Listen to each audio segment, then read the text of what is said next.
Assalamualaikum warahmatullahi wabarakatuh. Perkenalkan, nama saya Ayu Nun Fatimah, NIM D01218011 dari mata kuliah pengelolaan kelas B dengan dosen pengampu Dr. Ahmad Muhyiddin Zuhri, MAG. Saya di sini akan menjelaskan tentang pembinaan kedisiplinan peserta didik yang berupa pengertian, teknik, reward, dan punishment. Stay tune. Kedua adalah kita akan membahas tentang pengertian disiplin. Disiplin dikenal dua istilah yang pengertiannya hampir sama, tetapi terbentuknya satu sama lain merupakan urutan. Kedua istilah itu adalah disiplin dan ketertiban. Di antara kedua istilah tersebut terlebih dahulu terbentuk pengertian ketertiban, kemudian pengertian disiplin. Menegakkan disiplin tidak bertujuan untuk mengurangi kebebasan dan kemerdekaan siswa, akan tetapi sebaliknya, ingin memberikan kemerdekaan yang lebih besar kepada siswa dalam batas-batas kemampuannya. Pengelolaan kelas yang baik akan menciptakan disiplin kelas yang baik. Kelas dinyatakan disiplin apabila setiap siswanya patuh pada aturan main atau tata tertib yang ada, sehingga dapat terlibat secara optimal dalam kegiatan belajar. Kelas yang disiplin tidak sama dengan kelas yang tenang. Teknik ini dibagi menjadi tiga. Yang pertama, teknik pengendalian dari luar, yaitu berupa bimbingan dan penyuluhan. Teknik ini juga sering diartikan sebagai pengawas yang dilakukan secara ketat, biasanya disertai dengan hukuman bagi peserta didik yang melanggar tata tertib. Jadi kalau pengendalian dari luar ini, siswanya ini diberi hukuman kalau misalnya nggak disiplin. Gitu ya. Lalu yang kedua adalah teknik pengendalian dari dalam. Teknik ini berkaitan dengan pendekatan positif terhadap disiplin, yaitu peserta didik menunjukkan perilaku yang tertib dan disiplin, patuh pada peraturan dan tata tertib yang ditetapkan di sekolah atas kesadaran sendiri. Jadi kalau yang dari dalam itu si siswanya ini, peserta didiknya ini udah udah sadar sendiri gitu kalau ini tuh harus dipatuhi aturannya. Lalu yang ketiga adalah teknik pengendalian kooperatif. Dalam teknik ini, guru bersama peserta didik menegakkan disiplin. Kedua belah pihak harus menunjukkan adanya kesadaran akan tujuan bersama dalam proses belajar mengajar yang mereka laksanakan.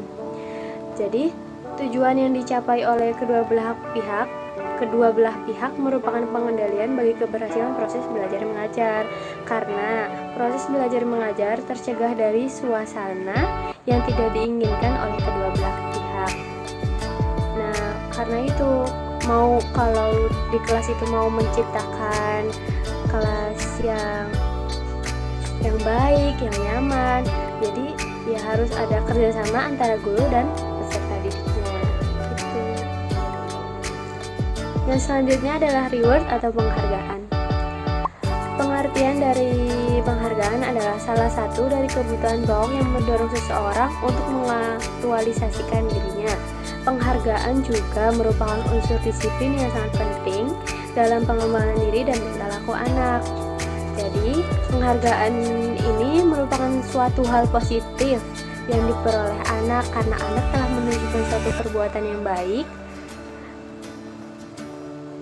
Ya, jadi dengan pemberian penghargaan, anak akan berusaha berperilaku disiplin.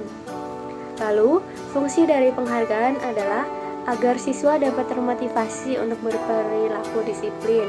Karena jika siswa berperilaku disiplin, akan mendapatkan suatu penghargaan yang membuat siswa senang.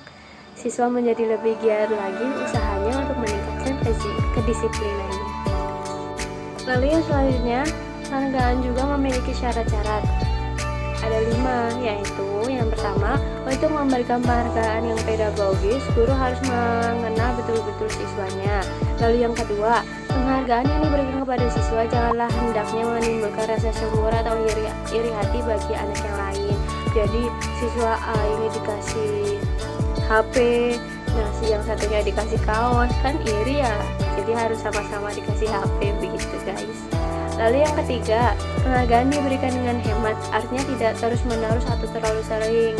Karena kalau terlalu sering, jadi anak itu bakal berkegantungan gitu ya. Jadi ya jarang-jarang aja, kayak mungkin jangan terlalu sering lah intinya.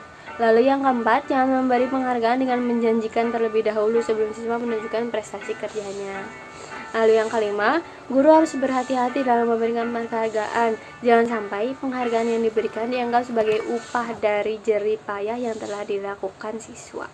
Yang selanjutnya adalah punishment atau hukuman. Hukuman adalah suatu perbuatan yang kurang menyenangkan yang dilakukan secara sadar dan sengaja karena terjadinya suatu pelanggaran terhadap aturan. Dengan pemberian hukuman, seseorang yang melanggar akan sadar akan pelanggarannya dan tidak mengulanginya lagi. Punishment atau hukuman juga memiliki fungsi, yaitu untuk mendidik. Siswa diajarkan untuk berperilaku yang benar dan perilaku yang salah akan dikenakan hukuman. Hukuman ini diberikan untuk perbaikan agar siswa tidak mengulangi perilakunya yang salah sehingga siswa akan berperilaku disiplin. Lalu punishment atau hukuman juga memiliki syarat-syarat, yaitu yang pertama, pemberian hukuman harus tetap dalam jalan cinta kasih sayang. Jadi hukuman itu bukan karena ingin menyakiti anak dan bukan karena ingin melampiaskan rasa dendam guru untuk menghukum gitu. Tapi hukuman itu diberikan tidak boleh berakibat putusnya hubungan cinta kasih sayang tersebut. Jadi hukuman ini tuh demi masa depan siswa tersebut. Lalu yang kedua, pemberian hukuman harus didasarkan kepada alasan keharusan. Jadi kalau memberi hukuman itu harus ada alasannya, jangan tiba-tiba main ngehukum aja gitu ya. Lalu yang ketiga, pemberian hukuman harus menimbulkan kesan hati pada anak. Jadi kayak misalnya jadi kita ngasih hukuman, anak itu tuh jadi bakal ingat terus gitu, jadi kayak nggak akan ngulangin kesalahan lagi gitu. Lalu yang keempat, pemberian hukuman harus menimbulkan keisyafan dan penyesalan pada anak. Nah, dengan adanya hukuman ini, anak akan berjanji dalam hatinya untuk tidak mengulanginya lagi. Begitu. Lalu yang kelima, pemberian hukuman harus diikuti dengan pemberian ampun dan disertai dengan harapan serta kepercayaan. Cukup sekian dari saya. Terima kasih. Mohon maaf apabila saya terlalu banyak berkata-kata. Terima kasih juga yang sudah mau mendengarkan sampai akhir. Ya, terima kasih pokoknya. Wassalamualaikum warahmatullahi wabarakatuh. Dadah.